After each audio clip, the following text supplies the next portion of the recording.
दोस्तों आप सभी का बहुत बहुत स्वागत है हमारे चैनल में। इस वीडियो के अंदर अभी हम लोग लूसेंट सामान्य ज्ञान इससे रिलेटेड जो है इम्पोर्टेंट 40+ क्वेश्चन जो है इस वीडियो में देखने वाले हैं, जो कि आपके आने वाले एग्जाम से railway, group D, SSC, UP police, लेखपाल और आने वाले सभी प्रतियोगिता परीक्षा के लिए काफ़ी इम्पोर्टेंट है। तो दोस्तों आप इस वीडियो को बहुत ध्यान से लास्ट तक देखिए और चैनल पर नया है तो चैनल को सब्सक्राइब कर पास में जो घंटे यानी जो बेल आइकन का निशान है इसे ज़रूर से ऑन कर दें, ठीक है। और ये टोटल जो 40+ क्वेश्चन है, आप इनमें से कितने क्वेश्चन जो है सही कर पाते हैं, अपना स्कोर जो है कमेंट बॉक्स में ज़रूर बताएं।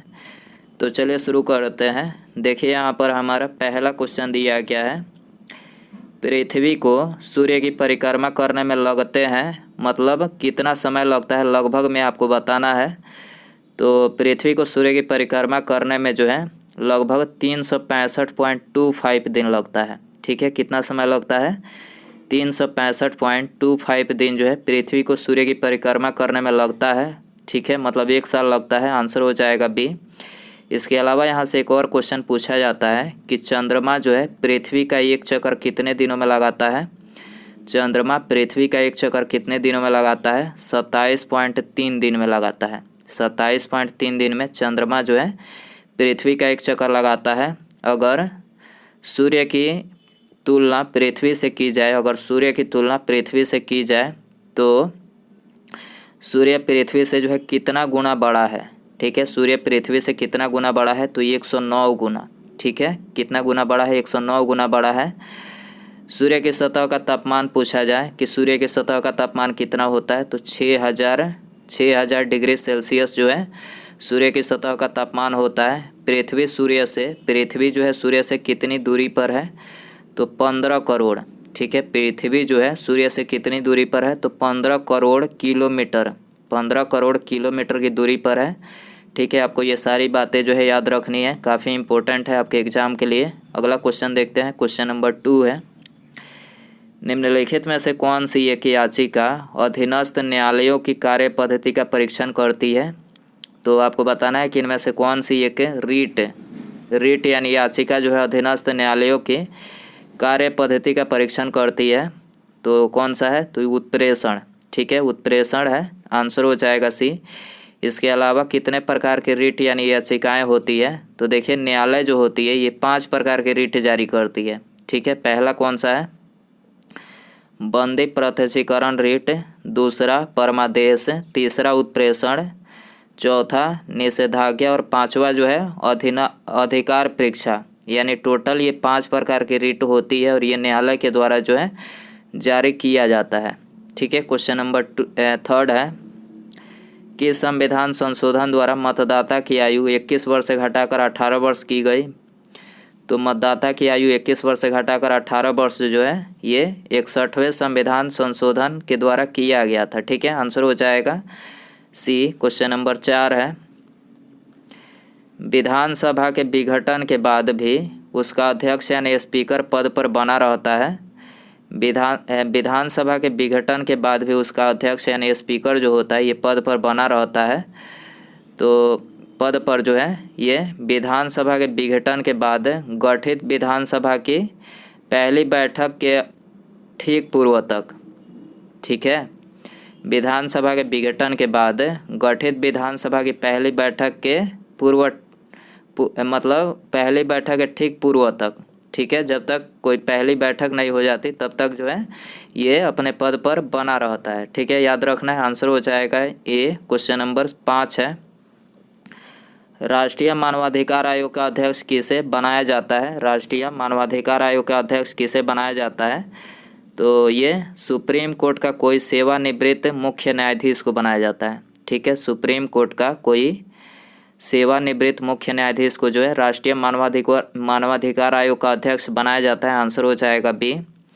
राष्ट्रीय मानवाधिकार आयोग की बात करें तो इसकी स्थापना कब हुई थी? 12 अक्टूबर सन 1993 में इसकी स्थापना हुई थी। मुख्यालय पूछा जाए तो मुख्यालय जो है दिल्ली में है, ठीक है। क्वेश्चन नंबर 6 है, निम्नलिखित में से कौन सा कथन राष्ट्रीय मानवाधिकार आयोग के बारे में सही नहीं है। तो राष्ट्रीय मानवाधिकार आयोग के बारे में इनमें से कौन सा कथन गलत है ये आपको बताना है। तो देखिए यहाँ पर जो है तीसरा जो कथन दिया गया है ये राष्ट्रीय मानवाधिकार आयोग के बारे में गलत है। इस आयोग के अध्यक्ष और सदस्यों की नियुक्ति राष्ट्रपति द्वारा की जाती है, तो ये कथन गलत है, राष्ट्रपति के द्वारा जो है नहीं की जाती है। ठीक है, और बाकी ये तीनों जो है ये सत्य है। इसकी स्थापना 12 अक्टूबर 1993 में की गई थी, करेक्ट है। मानवाधिकार उल्लंघन के मामलों में आयोग को सज़ा देने का अधिकार नहीं है, ये भी करेक्ट है। और तीसरा जो दिया गया है, आयोग अपनी वार्षिक रिपोर्ट केंद्र सरकार और राज्य सरकारों को भेजता है। ठीक है, राष्ट्रीय मानवाधिकार आयोग जो है अपनी वार्षिक रिपोर्ट केंद्र सरकार और राज्य सरकारों को भेजता है। तो यहाँ पर ये तीनों ही कथन जो है राष्ट्रीय मानवाधिकार आयोग के बारे में सत्य है, और तीसरा जो है गलत है, जो गलत पूछा गया था। आंसर हो जाएगा सी। क्वेश्चन नंबर 7 है, भारत के निम्नलिखित मिट्टियों में से कपास की खेती के लिए कौन सी सर्वाधिक उपयुक्त है? तो कपास की खेती के लिए जो है काली मिट्टी, जिसे रेगुर मिट्टी के नाम से जाना जाता है, ये उपयुक्त होता है। काली मिट्टी या फिर रेगुर मिट्टी ये सबसे अधिक कहाँ पाया जाता है? महाराष्ट्र में। कहाँ पाया जाता है? महाराष्ट्र में सबसे अधिक जो है काली मिट्टी या फिर रेगुर मिट्टी पाई जाती है। ये आंसर हो जाएगा। क्वेश्चन नंबर 8 है, सूर्य से निकले विनाशकारी रेडिएशन से निम्नलिखित में से कौन जीवन सुरक्षा करता है? सूरज से निकले विनाशकारी जो रेडिएशन होता है तो उससे कौन जो है जीवन सुरक्षा करता है? तो ओजोन परत। ओजोन परत ही जो है ये मतलब सुरक्षा करता है। आंसर हो जाएगा सी। क्वेश्चन नंबर 9 है, निम्नांकित में से कौन सी एक नदी डेल्टा का निर्माण नहीं करती है? डेल्टा का निर्माण नहीं करती है, तो करेक्ट आंसर सी हो जाएगा, नर्मदा। ठीक है, नर्मदा जो है ये डेल्टा का निर्माण नहीं करती है। इसके अलावा डेल्टा के निर्माण करने वाली नदियां हैं, प्रमुख नदियां कौन सी है? महानदी, गंगा और कावेरी। महानदी, गंगा और कावेरी जो है ये डेल्टा का निर्माण करने वाली प्रमुख नदियां हैं। क्वेश्चन नंबर 10 है, कौन सी नदी उड़ीसा में अपना डेल्टा बनाती है? कौन सी नदी उड़ीसा में अपना डेल्टा बनाती है? महानदी। ठीक है, महानदी जो है उड़ीसा में अपना डेल्टा बनाती है। क्वेश्चन नंबर 11 है, राष्ट्रीय मानवाधिकार आयोग के अध्यक्ष का कार्यकाल कितने समय का होता है? Very important question. राष्ट्रीय मानवाधिकार आयोग का कार्यकाल कितने समय का होता है? 5 वर्ष या फिर 70 वर्ष तक, यानी मतलब इसमें से जो पहले पूरा हो जाएगा तब तक जो है इनका कार्यकाल होता है। आंसर हो जाएगा डी। क्वेश्चन नंबर 12 है, विश्व वन क्षेत्र से किस एक के फैलाव की प्रतिशतता सर्वाधिक है?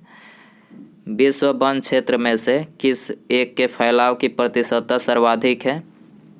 तो सर्वाधिक है शीतोष्ण संकुशी वन का। ठीक है, आंसर हो जाएगा ये। क्वेश्चन नंबर 13 है, निम्न में से कौन सा एक पादप हार्मोन है? निम्न में से कौन सा एक पादप हार्मोन है? तो साइटोकाइनिन। ठीक है, साइटोकाइनिन जो है एक पादप हार्मोन है। सी आंसर हो जाएगा। क्वेश्चन नंबर 14 है, प्रतिवर्ती क्रियाओं का नियंत्रण केंद्र कहाँ पर होता है? प्रतिवर्ती क्रियाओं का नियंत्रण केंद्र कहाँ पर होता है? कशेरुक रज्जु में होता है। ठीक है, प्रतिवर्ती क्रियाओं का नियंत्रण केंद्र कहाँ पर होता है? कशेरुक रज्जु में होता है। सी आंसर हो जाएगा। क्वेश्चन नंबर 15 है,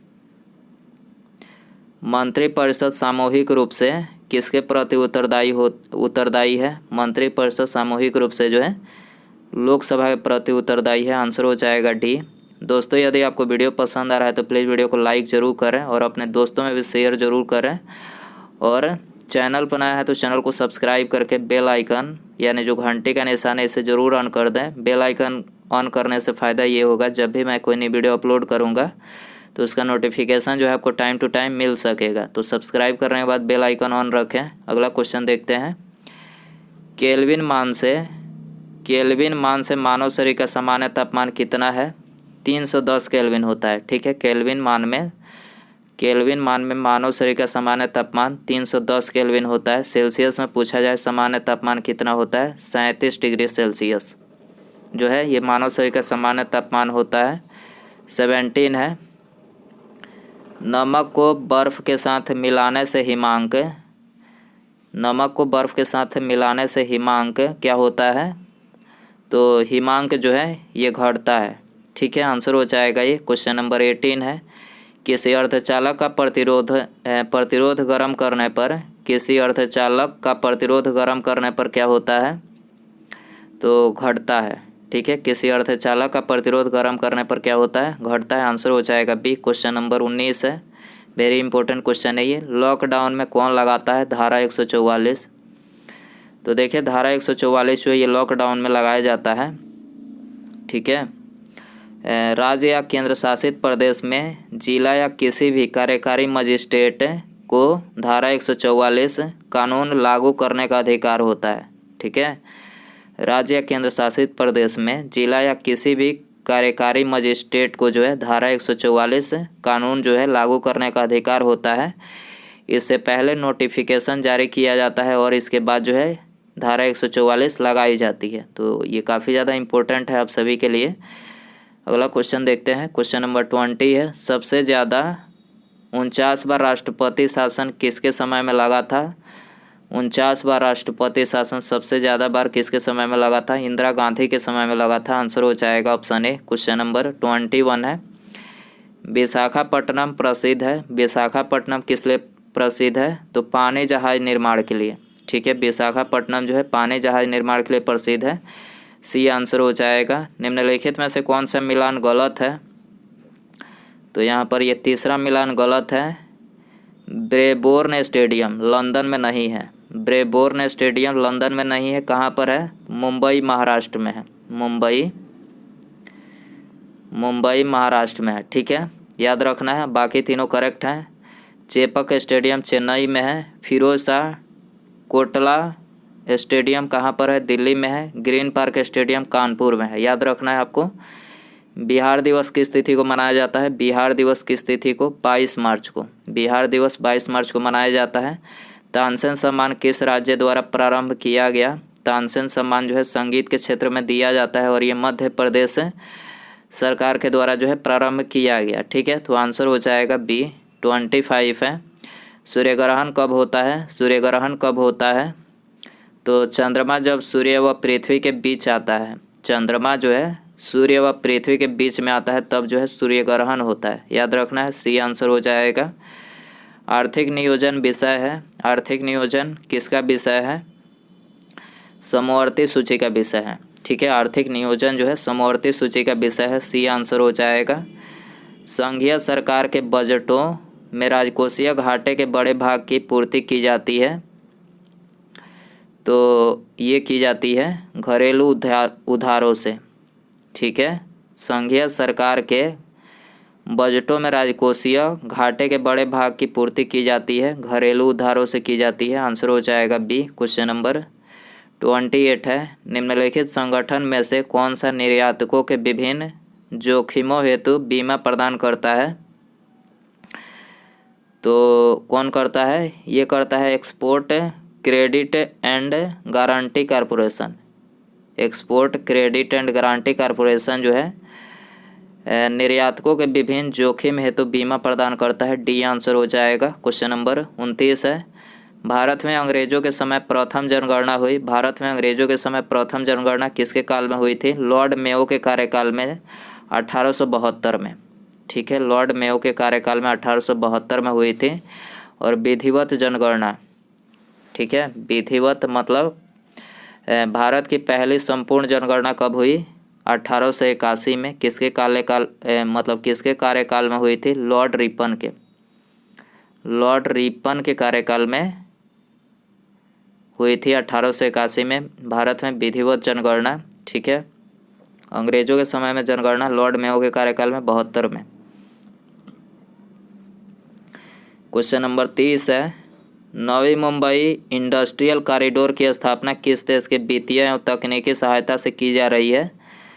नवी मुंबई इंडस्ट्रियल कॉरिडोर की स्थापना किस देश के वित्तीय एवं तकनीकी सहायता से की जा रही है? तो जापान की वित्तीय और तकनीकी सहायता से की जा रही है। डी आंसर हो जाएगा। निम्नलिखित में से कौन सा युग्म सही सुमेलित नहीं है? तो यहाँ पर दूसरा जो युग्म दिया गया है टोकोफेरॉल, इससे बेरी नहीं होता है। टोकोफेरॉल से जो है जनन क्षमता में कमी आती है। जनन क्षमता में कमी आती है। विटामिन ई इसका रासायनिक नाम होता है टोकोफेरॉल। विटामिन ई का रासायनिक नाम जो है टोकोफेरॉल होता है और इसकी कमी से जनन क्षमता में कमी आती है। ठीक है, बाकी तीनों करेक्ट हैं। रेटिनॉल जीरोप्थेल्मिया होता है, साइनोकोबाल्बिन रक्त अल्पता इसको बोलते हैं, और आर्गोकैल्सिफेरॉल रिकेट्स, याद रखना है आपको। निरपेक्ष शून्य तापमान पर अणुओं की गतिज ऊर्जा, निरपेक्ष शून्य तापमान पर अणुओं की गतिज ऊर्जा, तो अणुओं की गतिज ऊर्जा न्यूनतम हो जाती है, न्यूनतम हो जाती है। आंसर हो जाएगा बी। क्वेश्चन नंबर 33 है, निम्नलिखित में से किस कोशिकाओं को कोशिका पावर हाउस कहते हैं? कोशिका पावर हाउस किसे बोला जाता है? माइटोकॉन्ड्रिया को। आंसर हो जाएगा बी। सल्फर हेक्सा फ्लोराइड अणु का आकार कैसा होता है? सल्फर हेक्सा फ्लोराइड अणु का आकार कैसा होता है? अष्टफलकीय होता है। आंसर हो जाएगा बी। क्वेश्चन नंबर 35 है, किसी तत्व या गुणों को प्रदर्शित करता है? किसी तत्व या गुणों को प्रदर्शित करता है परमाणु क्रमांक। परमाणु क्रमांक किसी तत्व या गुणों को प्रदर्शित करता है, ये आंसर हो जाएगा। 1802 की बेसिन की संधि पर हस्ताक्षर किसके मध्य हुए थे? 1802 की बेसिन की संधि पर हस्ताक्षर किसके समय में हुए थे? अंग्रेज तथा बाजीराव द्वितीय के। ठीक है, अंग्रेज तथा बाजीराव द्वितीय के मध्य हुआ था, याद रखना है। बी आंसर हो जाएगा। विधवा पुनर्विवाह अधिनियम किसके शासन में क्रियान्वित किया गया? विधवा पुनर्विवाह अधिनियम किसके शासन में क्रियान्वित किया गया? लॉर्ड कैनिंग के शासन में। ठीक है, विधवा पुनर्विवाह आंसर हो जाएगा बी। क्वेश्चन नंबर 38 है, प्राचीन स्मारक संरक्षण एक्ट किस गवर्नर जनरल के कार्यकाल में पारित हुआ? प्राचीन स्मारक संरक्षण एक्ट किस गवर्नर जनरल के कार्यकाल में पारित हुआ? तो ये लॉर्ड कर्जन के कार्यकाल में पारित हुआ। ठीक है, आंसर हो जाएगा सी। क्वेश्चन नंबर 39 है, अंग्रेजी भारतीय सेना में चर्बी वाले कारतूसों से चलने वाली एनफील्ड राइफल कब शामिल की गई? तो ये जनवरी 57 में। ठीक है, सॉरी 57 में नहीं, दिसंबर 1856 में। ठीक है, दिसंबर 1856 में जो है अंग्रेजी भारतीय सेना में चर्बी वाले कारतूसों से चलने वाली एनफील्ड राइफल को जो है शामिल किया गया था। और 1857 का जो तत्कालिक कारण मतलब पूछा जाता है एग्जाम में, तो यही इसका तत्कालिक कारण था। चर्बी वाले कारतूस का प्रयोग किया जाता था एनफील्ड राइफल में।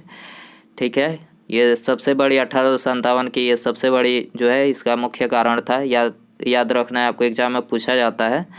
ठीक है, और 1857 की जो क्रांति इसकी शुरुआत कहाँ से हुई थी? 10 मई सन 1857 को मेरठ से, याद रखना है आपको। क्वेश्चन नंबर 40 है, बौद्ध संघ के नियम मूलतः किस पुस्तक में दिए गए हैं? बौद्ध संघ के नियम मूलतः किस पुस्तक में दिए गए हैं? तो ये दिए गए हैं विनय पिटक पुस्तक में, विनय पिटक में दिए गए हैं। बी आंसर हो जाएगा। निम्नलिखित में से कौन सा शासक वर्ण व्यवस्था का रक्षक कहा जाता है? कौन सा शासक वर्ण व्यवस्था का रक्षक कहा जाता है? गौतमीपुत्र सतकर्णी। ठीक है, गौतमीपुत्र सतकर्णी को जो है वर्ण व्यवस्था का रक्षक कहा जाता है। सी आंसर सही रहेगा। क्वेश्चन नंबर 42 है, राजश्री कौन थी? Very important question. राजश्री कौन थी? हर्ष की बहन थी। ठीक है, राजश्री कौन थी? हर्ष की बहन थी। आंसर हो जाएगा डी। 43 है, बाबर को विश्व प्रसिद्ध कोहिनूर हीरा उसके पुत्र हुमायूं ने प्रदान किया था। हुमायूं को ये हीरा कहाँ से प्राप्त हुआ? बाबर को विश्व प्रसिद्ध कोहिनूर हीरा उसके पुत्र हुमायूं से प्राप्त हुआ था। हुमायूं को यह हीरा कहाँ से मतलब प्राप्त हुआ था? तो हुमायूं को यह हीरा जो है ग्वालियर, ठीक है, ग्वालियर से जो है प्राप्त हुआ था। सी आंसर हो जाएगा। क्वेश्चन नंबर 44 है, गर्म करने से विस्तारण क्या होता है? पदार्थ का घनत्व घटा देता है। गर्म करने से विस्तारण क्या होता है? पदार्थ के घनत्व को घटा देता है। सी आंसर हो जाएगा। उसके बाद यहाँ पर हमारा अगला क्वेश्चन है और ये इस वीडियो का लास्ट क्वेश्चन है। क्वेश्चन नंबर 45 है, जीरेनियम पौधे किस भाग से इसका तेल जिसका उपयोग सुगंध बनाने के लिए किया जाता है निकाला जाता है? जीरेनियम पौधे किस भाग से इसका तेल जिसका उपयोग सुगंध बनाने के लिए किया जाता है निकाला जाता है? किससे निकाला जाता है? तो ये निकाला जाता है पत्तियों से, याद रखना है। आंसर हो जाएगा ऑप्शन ए। तो दोस्तों ये था लूसेंट सामान्य ज्ञान के 45 क्वेश्चन। आई होप कि ये वीडियो पसंद आया रहेगा। आप इन 45 क्वेश्चन में से कितने क्वेश्चन जो है सही कर पाए हैं अपना स्कोर कमेंट बॉक्स में ज़रूर बताएं। और वीडियो पसंद आया हो तो प्लीज़ वीडियो को लाइक ज़रूर करें और अपने दोस्तों में शेयर ज़रूर करें, ठीक है। और चैनल पर नया है तो चैनल को सब्सक्राइब करके बेल आइकन यानी जो घंटी का निशान है इसे ज़रूर से ऑन कर दें, ठीक है। मिलते हैं अगले वीडियो में। नमस्कार, जय हिंद, जय भारत।